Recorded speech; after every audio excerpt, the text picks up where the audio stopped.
Hey guys, it's me again, and if you're watching this, then 2016 is now 10 years old.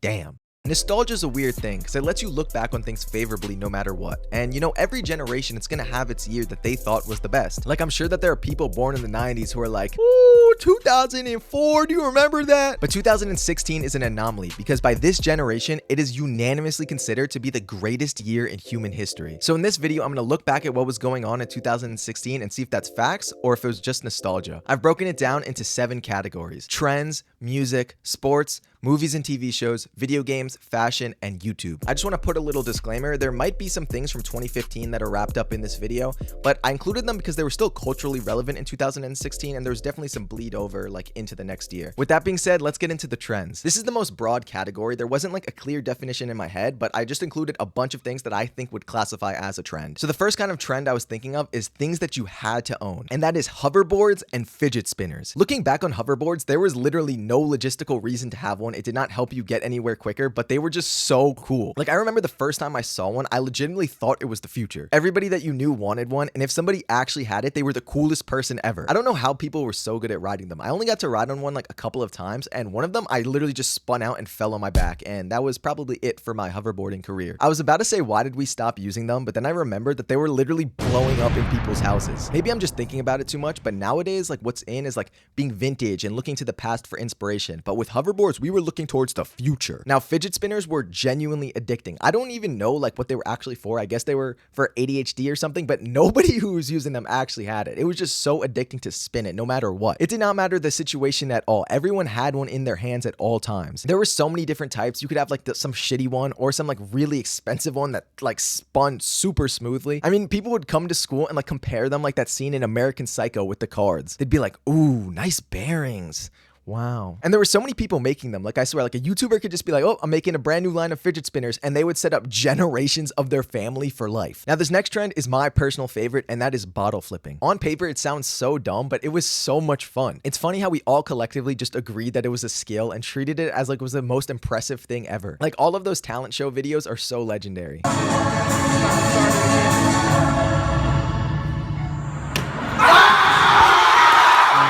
Occasionally, if there's a bottle around me, I'll still pick it up and just start flipping it because it's just addicting. If you had to make a list of the top 5 most legendary things to come out of 2016, I think the mannequin challenge has to be on your list. I'm not one of those people who's I wish I could go back, please take me back to that time. But every time I see a video of the mannequin challenge, I'm like, damn, that was pretty cool. I think it's because it was just pure and harmless fun for everyone involved. Also, Black Beatles is just such a good song, and as soon as that instrumental hits, it's just iconic.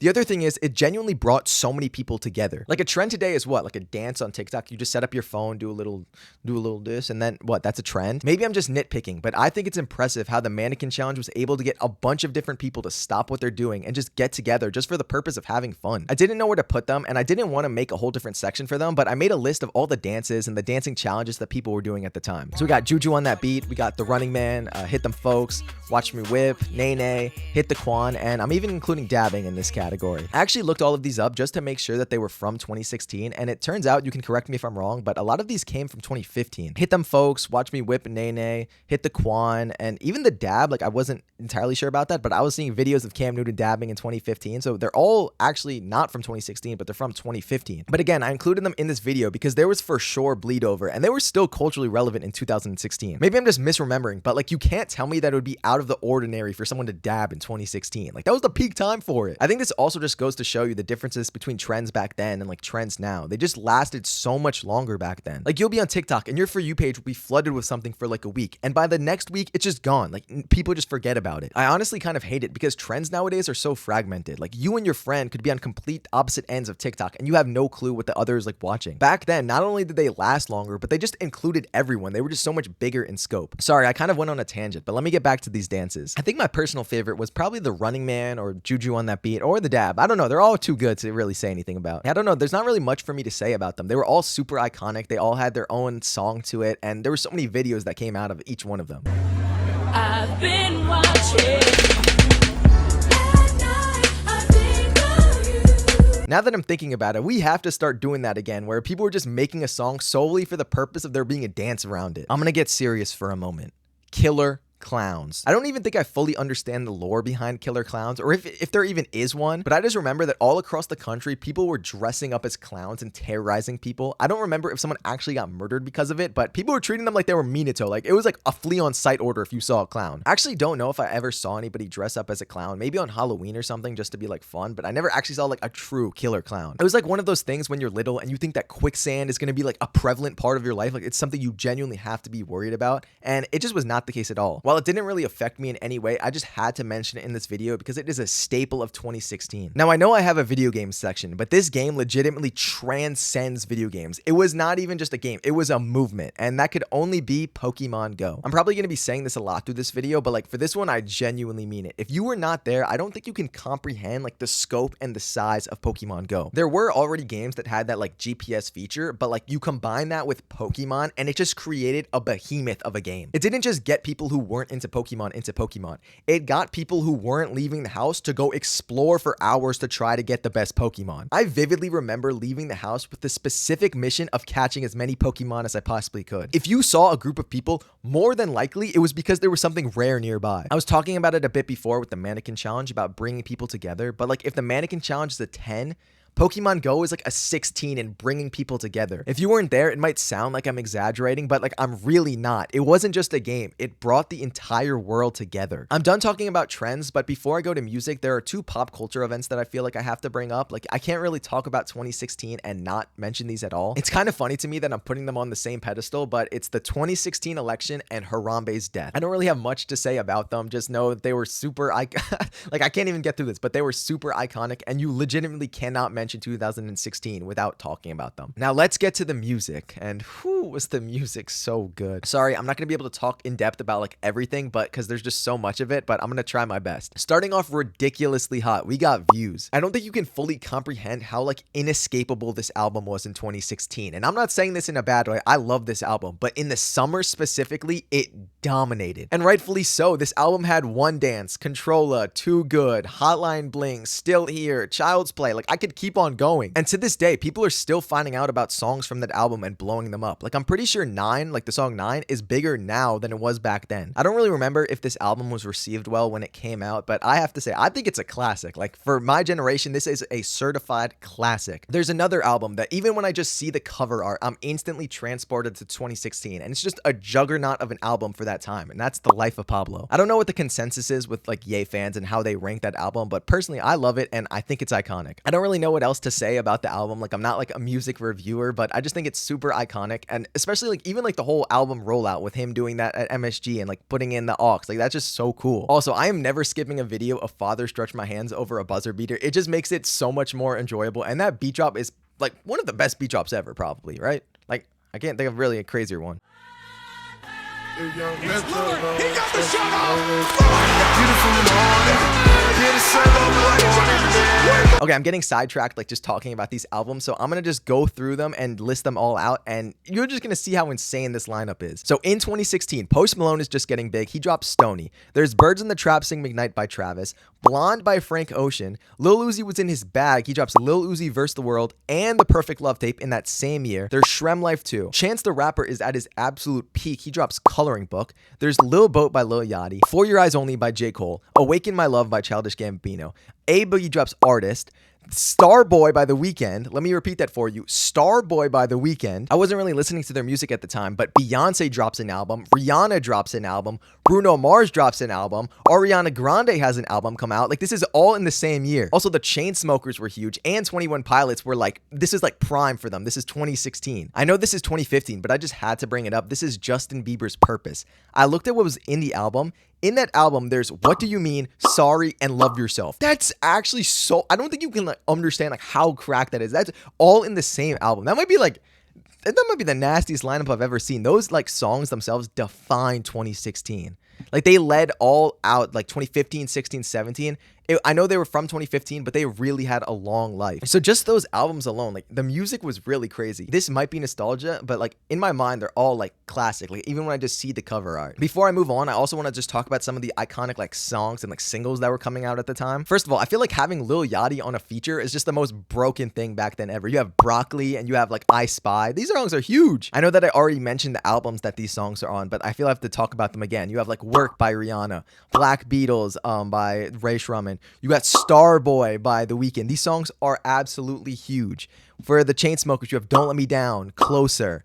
All of the Justin Bieber songs that were all like dominating everywhere. For 21 Pilots, you had Stressed Out, Ride, Heathens. Like if I want to go on a nostalgia trip, I'll throw on any one of those songs and I'm instantly going back there. You can't not mention Chance the Rapper's No Problem. There's also Post Malone dropped Congratulations. And I'm actually not too, I have to make sure about this, but I'm pretty sure 7 Years by, I don't remember his name, but 7 Years. You guys all know the song. That was also released in 2016. Now, there's also songs where, like, I don't want to call them, like, meme songs. That's not really, like, the appropriate term. Like, they're not that at all. But they're so, like, ingrained in that time period that I feel like they never, like, moved past that. So we got songs like Uber Everywhere, Don't Mind, Gassed Up, Too Much Sauce. Like, again, these are all really good songs, but, like, I only think of 2016 when I think about them. That's kind of it for the music that I wanted to talk about. I know that there's probably so much more out there and there's so much more I'm forgetting. So please in the comments, let me know what like albums or songs that I'm forgetting about because I want to remember too. Oh, actually, I did want to just like mention the 2016 XXL freestyle. It's not like a song or anything,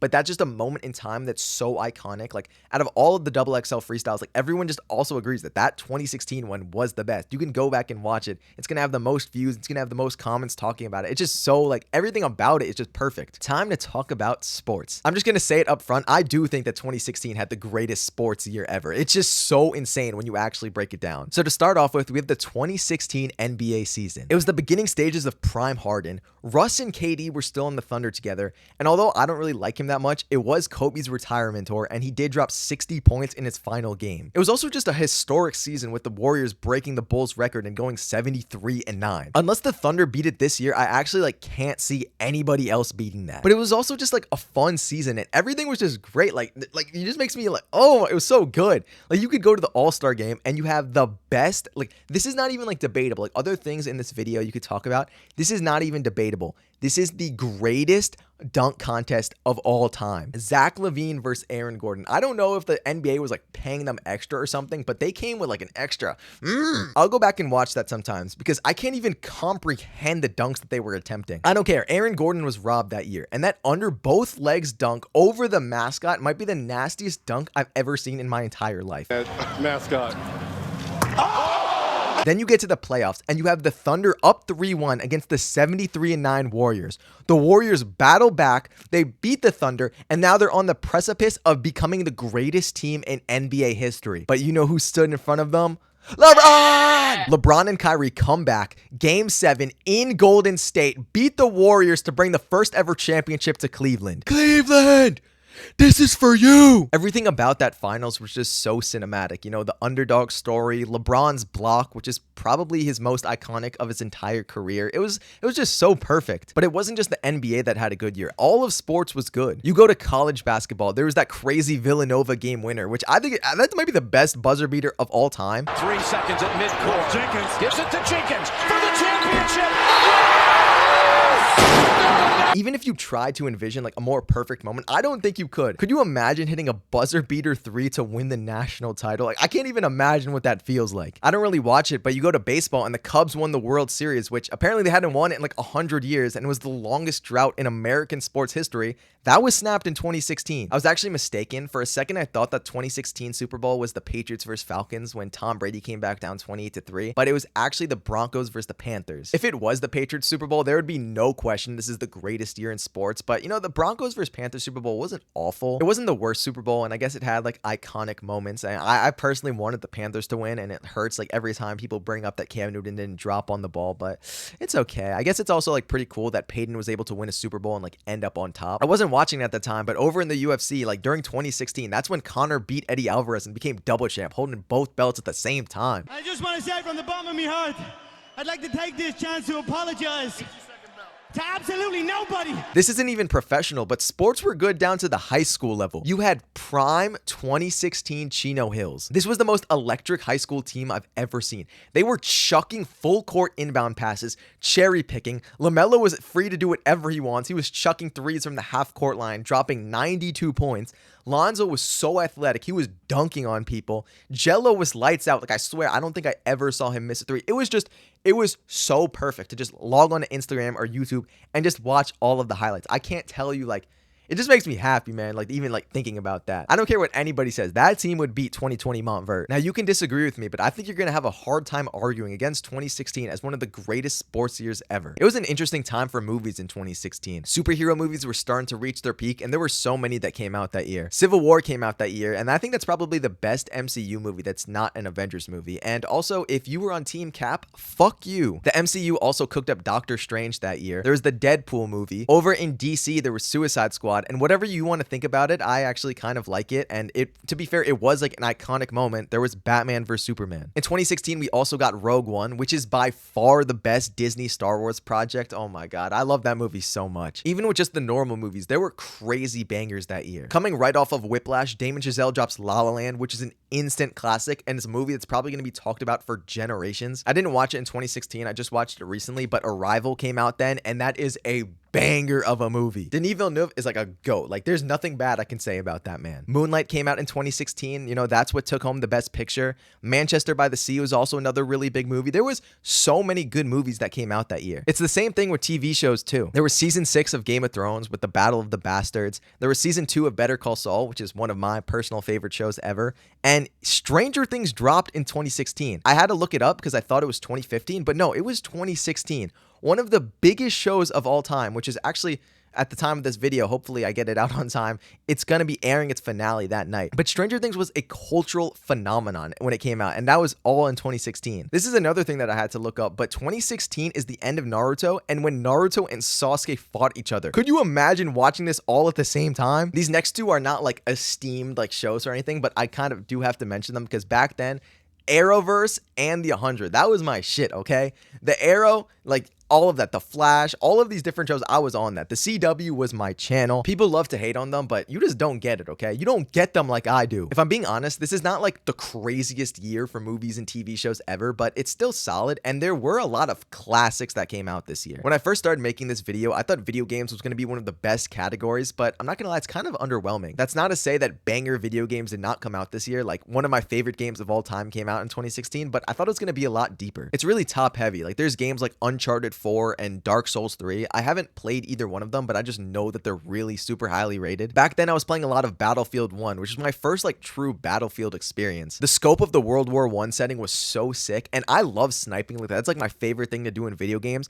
So just having a sniper and like seeing a glint from like 400 meters away and just chucking up shots hoping to hit something is like the peak gaming experience for me. But the two games that for me define 2016 is NBA 2K16 and Overwatch. There's always going to be a debate in the 2K community about which one's the best, but I don't know. I feel like it's just gotta be 2K16. Everything about that game is iconic. The soundtrack, the animations, even just the roster. It's so perfect. Even though the roster was stacked, I don't think on a play now I did anything other than Cavs vs Warriors. It was just too entertaining. Although the game was realistic in a lot of ways, I gotta say 2K16 Curry might be the most broken like video game character of all time. You could shoot from anywhere and it was going in. It was actually like there was nothing you could do to stop that man. Once the Warriors got hot in that game, it was over. Like, you were getting blown out by like 30. I know that today Overwatch doesn't have the greatest reputation, but it will always hold a special place in my heart. This game was so fucking peak when it came out. The characters were unique. It was colorful. It was so fun to play as a team with your friends. Oh my God, this game was so good. At the time when it came out, I was primarily playing like the normal shooter games like COD and Battlefield, and it was just so new and refreshing to me. Like, I'd never seen anything like this. I loved everything about that game, including the lore. I used to have those cinematics that they dropped on repeat, specifically the Hanzo vs Genji one. Oh my God, that one was so goated.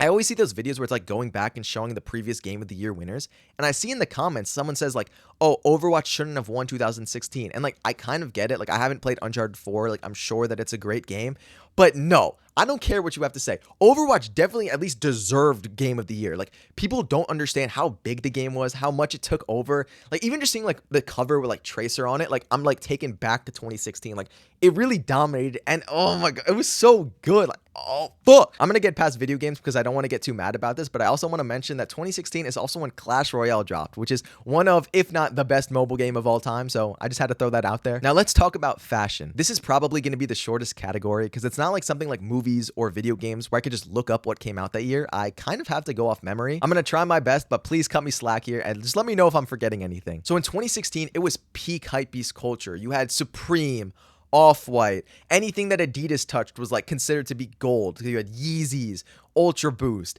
NMDs, all of these things. It was like the value was all put in like the brand over anything else. Like if you had any of those, you were him. What else? People were a lot more comfortable with skinny jeans back then. I remember that everyone was wearing anti-social social club hoodies. Oh, this is a big one. Every single girl had this exact choker. Like, I don't know if there was like a mandate on it or something, or like if there was a celebrity who set the trend, but everyone was wearing that. I apologize if this is not the most like in-depth like fashion lesson, but I don't know. I was just rocking with basketball shoes. I had a pair of Kyrie 2s and I was happy. So that's what I was worried about back then. Let's get away from fashion for a second and talk about my favorite category out of all of these. YouTube. I know that every generation is going to say that their thing's the best and how it's so much better than the new stuff that's coming out, but it is a fact that one of them actually has to be better, and I don't care. YouTube was so goated back then. I don't know, maybe I'm just not watching the right stuff, but everything nowadays feels so overproduced. It feels like all these content creators pop out of nowhere with teams behind them ready to push out as much content as they possibly can, whereas back then it felt like you were watching someone who had a true passion about something and decided to pick up a camera and just start recording it. There were so many goated content creators, and I'm definitely not going to be able to get to all the ones that like you're thinking in your head right now. So I'm gonna first talk about the ones that I was watching. I grew up on FaZe, whether it be Adapt,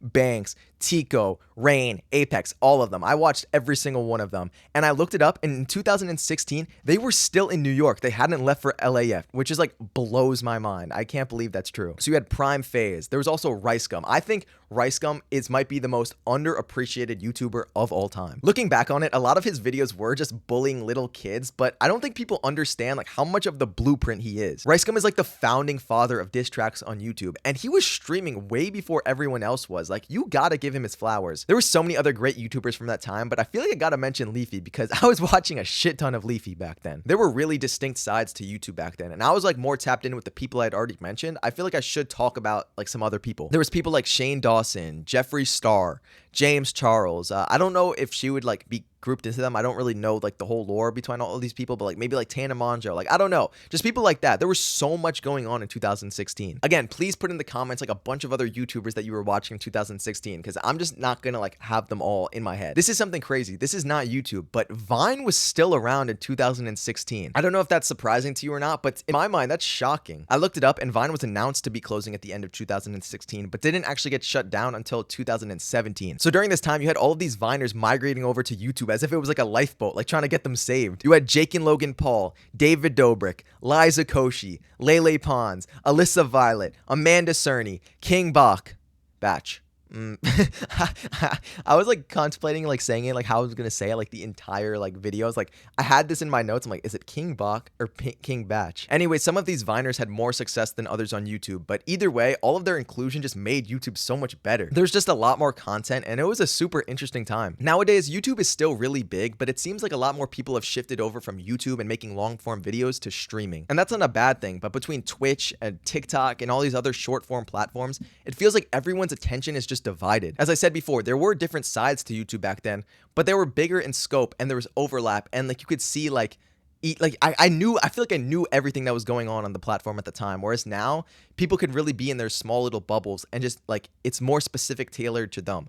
And I guess that's really more just of a preference thing, but I don't know, I kind of liked it when everyone was just communicating with each other. Wow, that is all I have for you guys today. I'm not a fucking anthropologist, but I did give it my best shot into giving you guys a look into what 2016 was actually like. There's probably so much that I'm forgetting, and there's so much like I can't just fit into one video, but please let me know in the comments if there's anything that you really want to get off your chest about what made 2016 so great, or and maybe not, maybe what you hated about 2016. Either way, I'd love to know about it. I think if I'm speaking honestly, I think the biggest difference between 2016 and like 2026 or what we're going to in the future is just how fast things move.